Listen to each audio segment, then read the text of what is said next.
My name's Tim Walter and I'm a geomancer, that's a house healer, and a life coach.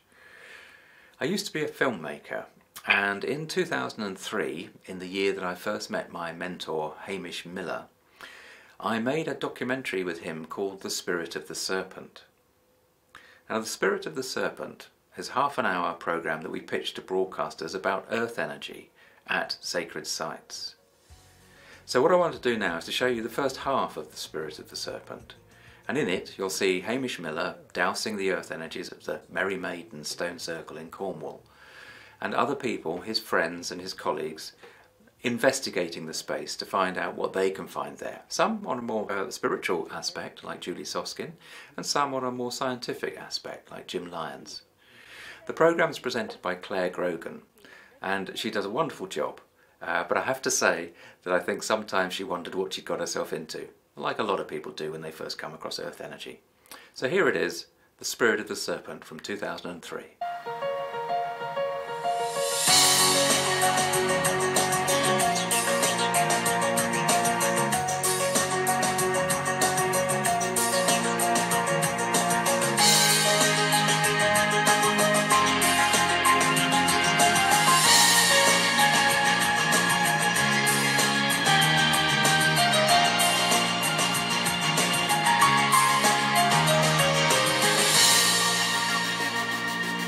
Hello and welcome to another 2-day serpenteering. This week we're at the Merry Maidens, which are just outside of Penzance in Cornwall, England. We're here to find out more about these fantastic stones and just why on earth they were put here thousands of years ago. What effect can entering a sacred site have on the human body? Is the peaceful atmosphere more than just our imagination? And will we find any of the mysterious symbolic shapes often created by earth energy? By using a combination of metaphysics and traditional science, we'll try to understand the flow of energy that surrounds the site, as well as learn more about what our ancestors knew when they built the circle. All our regular teams here, Hamish and Ba, are mapping out the energy flow with those lethal-looking but trusty dowsing rods of theirs. Rupert's been finding out more about the local folklore. Julie, our sensitive, is quietly communing with the stones, of course.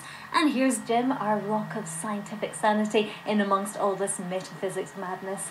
So Jim, what have you got planned for us this week? Well, we have 2 or 3 experiments for us this week, and the first one is a very simple one, which is aimed at measuring the energy coming from the stone circle.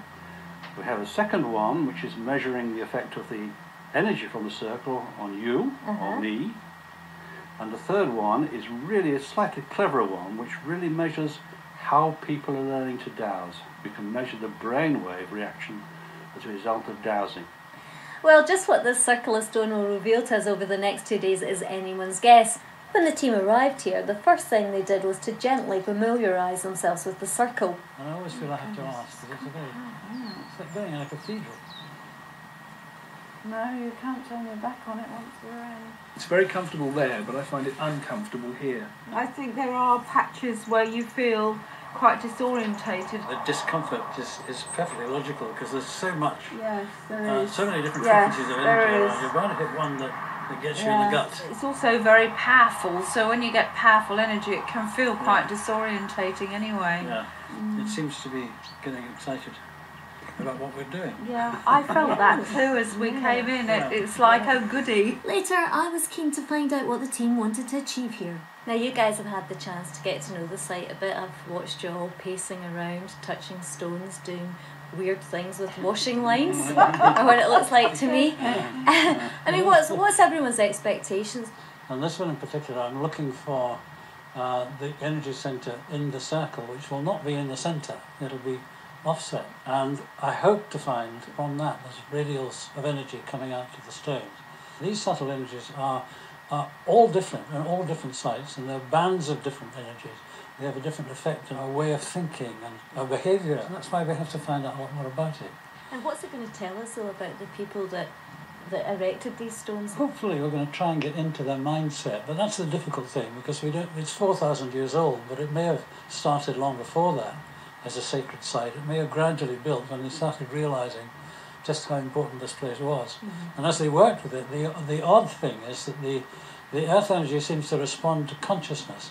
Now, Jim, are you agreeing with any of this? Pretty much so. Really. I follow on, in a way, from where Hamish leads off, because I'm interested in taking this idea of all these energy fields, we call them subtle energy fields, and seeing how all this stuff relates to mainstream science. I really sort of come with a scientific viewpoint, but I've got this gut feeling that somehow it's very strongly linked to all this ancient stuff. Rupert, I read somewhere in the research notes it's got something to do with women being punished for having a good time. Something along those lines. The original story was that these were the maidens who were turned to stone for daring to dance on a Sabbath. That's a common myth across the country. Now, Julie, I've seen you touching them, practically hugging them. It's got a very touchy-feely thing going on. I'm trying to attune to them to see if they can speak to me, as it were. Not literally like you and me, but give me a sense. I work with subtle energies, so I get a sense of what might have been there. And the overriding feeling for me is one of love, actually. There's a lot of care that has gone into these stones. I think all down the ages, it's a very happy place. You know, you can't help but feel there's definitely something going on, but I'm still not convinced that it's not just a nice picnic spot, Hamish. But I'm happy to be proven wrong. Next, Hamish set about dowsing to find the power centre and the major earth energy lines that enter and leave the circle. Where they cross will be the energy centre of the whole circle. So can you stick that in? Yep. We'll keep that as a permanent marker, so I'll have to use it. Earth energy is weaves like a river. It's such a complex thing. They join in with the next ones coming in, like big arteries coming together into the mainstream around the world, and then out to the cosmos. That's coming right through that gap. This is a controversial one, because I think there should be a stone there, actually. But then people argue that it should only be 19 because it's related to the moon. I don't know. But anyway, that energy line, they may have allowed for that, this line coming in. That's a possibility. Hamish had his own idea about the gap in the circle, but we'd find out later that some of the team had different ideas. Each of these lines has a number of lines within it. And they will be going in different directions, probably feeding in and coming out, so we'll just check. And actually, all you have to do is ask.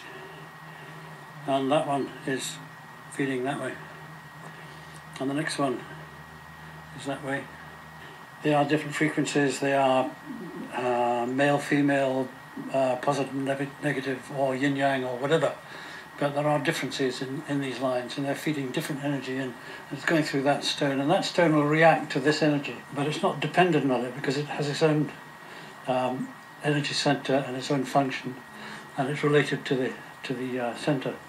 Every power centre has a vortex around it, and straight radials coming out like the spokes of a bicycle wheel.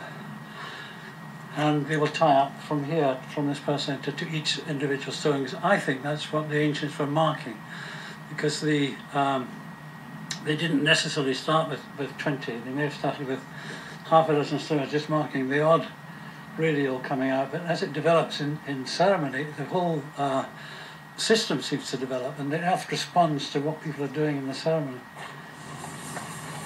This is the controversial one, where I think there's a stone missing. And they're never evenly spaced, because they're very often bunched where there's an energy line feeding in. I think the radials were here originally coming from the energy centre, because there are hundreds of cases of power centres which are not marked by stones, which have radials. And I think the function of this thing is, by the old people, is to mark where these radials are, because it's part of their sacred temple, if you like. The hugely important part of it is to make a permanent record of the basic number of radials coming out of this centre. So the full treatment would have 20 radials coming out, 20 going through the space. There's no other way to find these except by dowsing.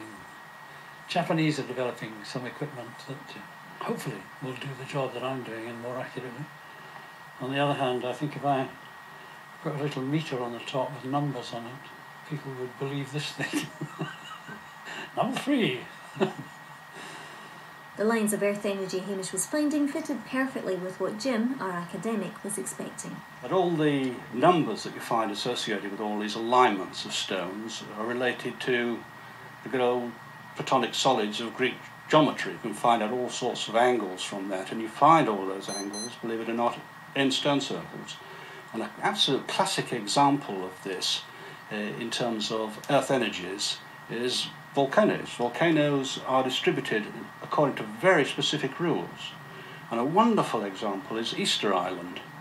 And there are 3 dormant volcanoes on Easter Island, and they form a beautiful angle, with an angle of, believe it or not, 109.471 degrees. That can be as specific as that, and it really does align with that.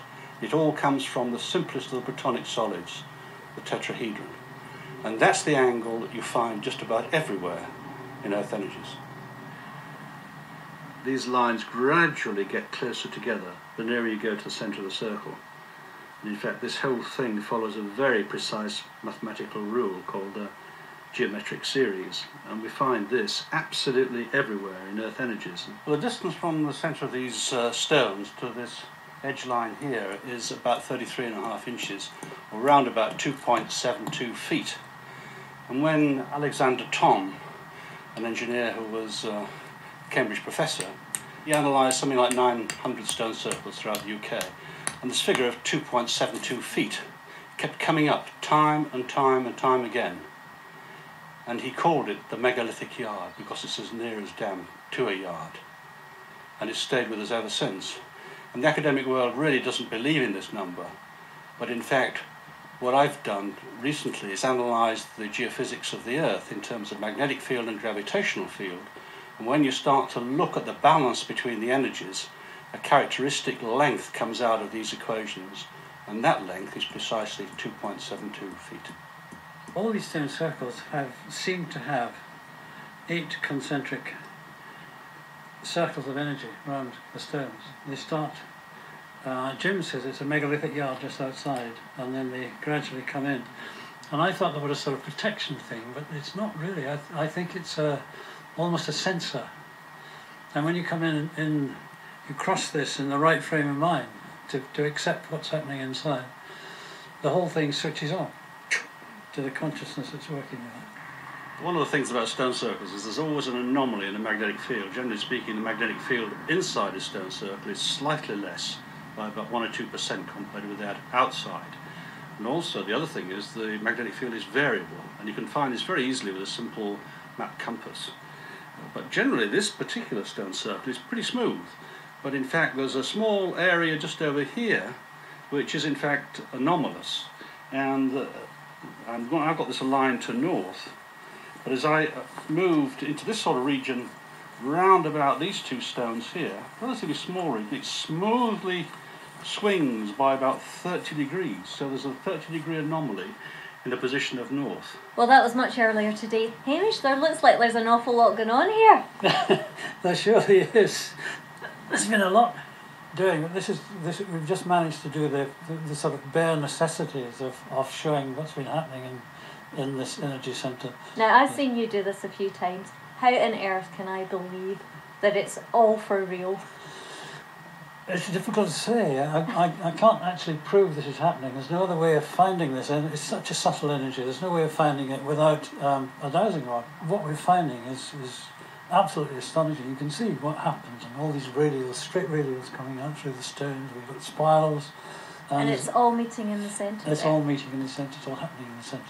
That's the simplest thing in the centre. We've got experiments to do in the centre which are